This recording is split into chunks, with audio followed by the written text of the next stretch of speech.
Ikipe ya siporo ikoze amateka isinyishije umukinnyi wakinaga muri Mukura myugariro witwa Rushema Chris. Uwo mukinnyi yifuzwa n'amakipe menshi cyane, yifuzwaga n'ikipe ya Mukura ngo imwongere amasezerano, ikipe ya Polisi ndetse byavuga ko na Pele yamushakaga. Ariko uwo mukinnyi yari yaranze gusinya ayo makipe yose, avuga ko ashaka kujya muri Rayon Sport kuko Rayon Sport ari ikipe y'amateka, ikaba ari ikipe yakuzamura ku rwego rumwe ikagushyira ku rundi. Rushema Chris rero yanze kujya muri amakipe yose, ashaka ko yazajya muri Rayon Sport, bikaba birangiye Rayon Sport imushigishije imyaka 2, akaba atanzweho miliyoni 42 mu gihe cy'imyaka 2. Kadukomeze kandi tubabwira ko umunsi wa Rayon Sport Day nawo washyushye. Reka tumve ko mugenzi wacu ukora kuri Radio DC yabivuze.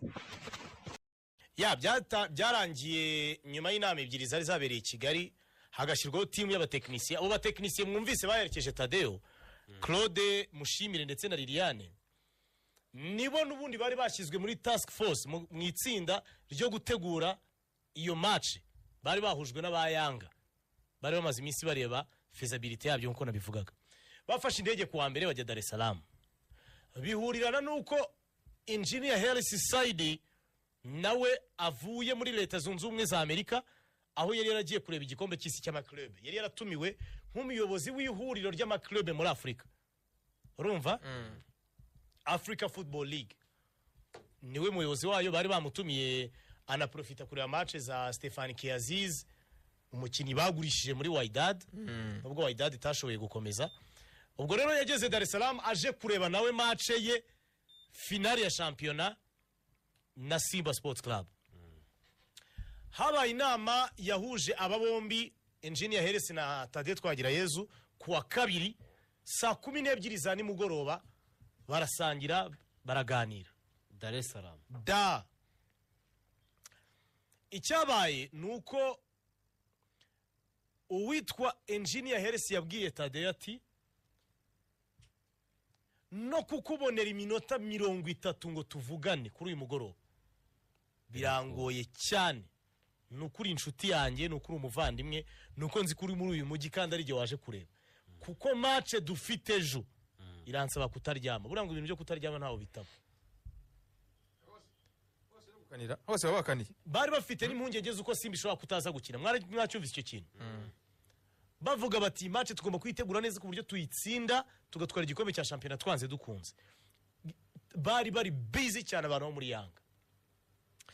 Baricara Tadeo abwira Engineer Hersi avuga ati, icyanzanye nta kindi, icyanzanye nukugusaba ko twakina match amicale. Twari twabivuganye, abatekinisiye barabonanye, baravuganye, exchange ama emails, bagize gute, ubwo twari tuje ngo tubifinalize, tubirangize. Arangiza aramubwira ati, abo twari twashyizeho ngo baduhagarare muri izo negotiation baduhaga raporo, icyo bita principe twabonye nta kibazo, tuzazi Kigali gukina match yanyu umunsi w'igikundiro. Engineer Hersi Said mu maso ya Tadeo imbere ye Rwose kwa kabiri musubanziriza match. Uriya niyo mpamvu mwabonye kuwa gatatu hari aka video kasohotse, mugenzi wacu umunyamakuru Faustin ari muri Tineri, amubwira amagambo, amubwira ati, nitwa Faustin, navuye mu Rwanda, turutse mu Rwanda. Itavuga ati, niyo mwarabibonye yari magenda kandi yihuta, arimo ava mu kibuga ajya muri vestiaire. Yumvise bijambo, hari abanyamakuru benshi ashaka kuma interview yayimanye. None avuze ngo mvuye mu Rwanda, aba agira ayo makenga yo guhita uvuga ati, niba ari amakenga, niba ari amatsiko, uvuga ati reka manze musuza uwo muntu. Aramusuza, aramubwira ati, navuye mu Rwanda. Aramubwira ati, hari n'izindi nshuti zanjye zaturutse mu Rwanda, zaturutse muri Rayon Sport.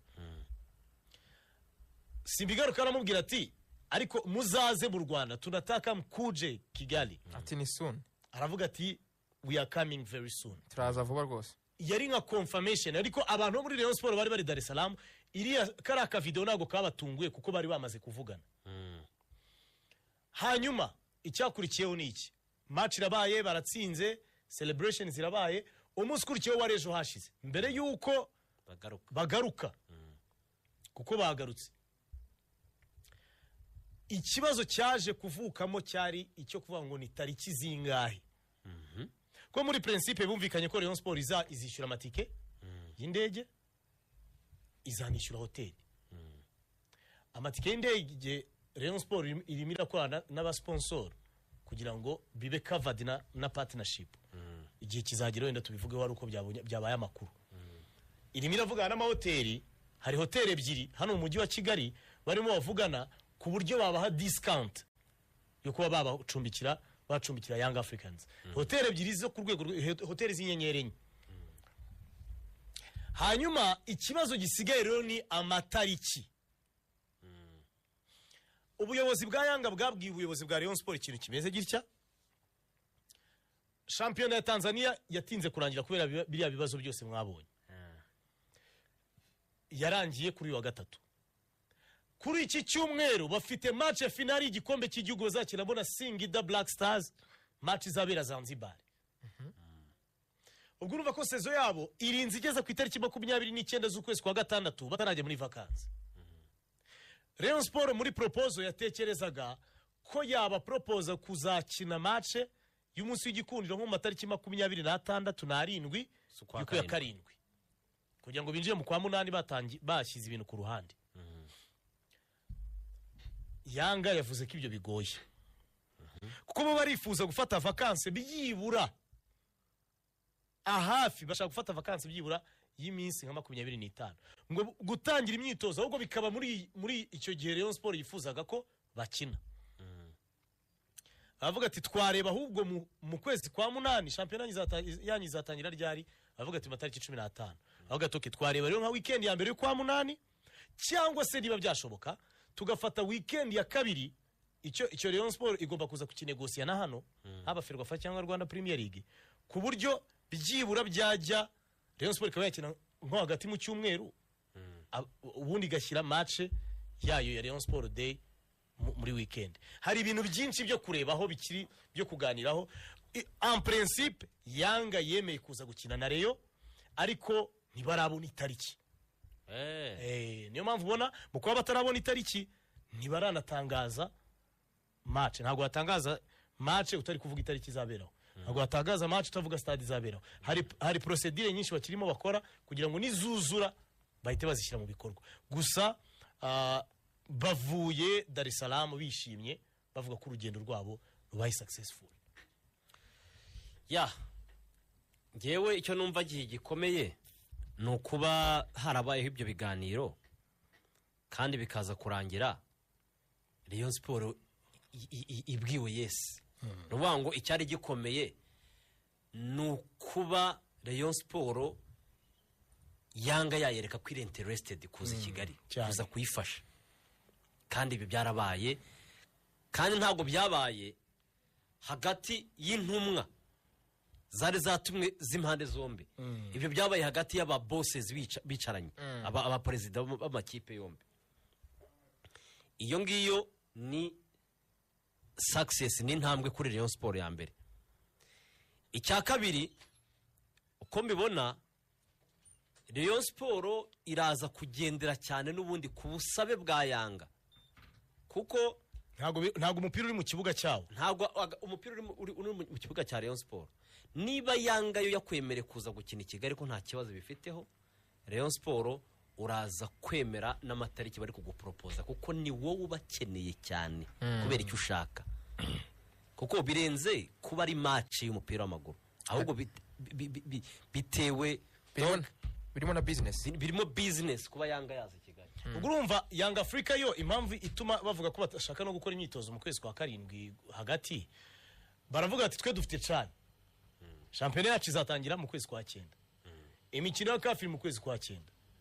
Durangije shampiyona ukwa gatandatu kurangira hafi mu tariki ya mbere kwa karindwi.